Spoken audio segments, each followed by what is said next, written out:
Баршаңызға сәлем, сіздермен бірге бүгін сүзбе қосылған торт дайындаймыз. Өте дәмді болып шығады. Бізге керекті печеньелерімізді блендермен езіп аламыз. Сармаймызды ертіп алып, үстіне 2 ас қасық қант қосамыз. Жақсылап араластырамыз. Оны печеньелеріміздің бетіне құямыз. Жақсылап араластырамыз. Әрі қарай формамызға салып, жақсылап тегістейміз. Жан жағында барлығын тегістеп аламыз. Енді сүзбемізді дайындаймыз. Бізге керекті сүтімізге желатин құямыз. Оны араластырамыз. 2 ас қасық қант саламыз.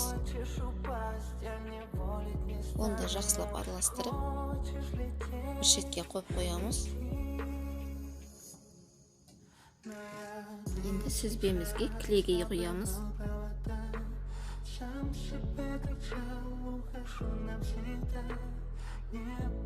Блендермен езіп аламыз.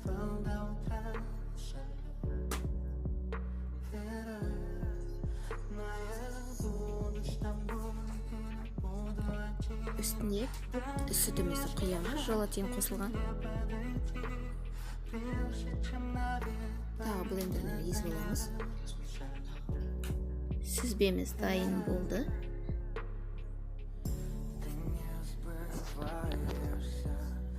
Оның барлығын дайын тортымыздың бетіне құямыз. 5-6 сағатқа тоңазытқышқа салып қоямыз. Достар, осы рецептпен дайындап көріңіздер. Тортымыз дайын болды. Өте дәмді болып шығады. Толық рецепті төменде қалдырып кетемін. Баршаңызға көп рахмет.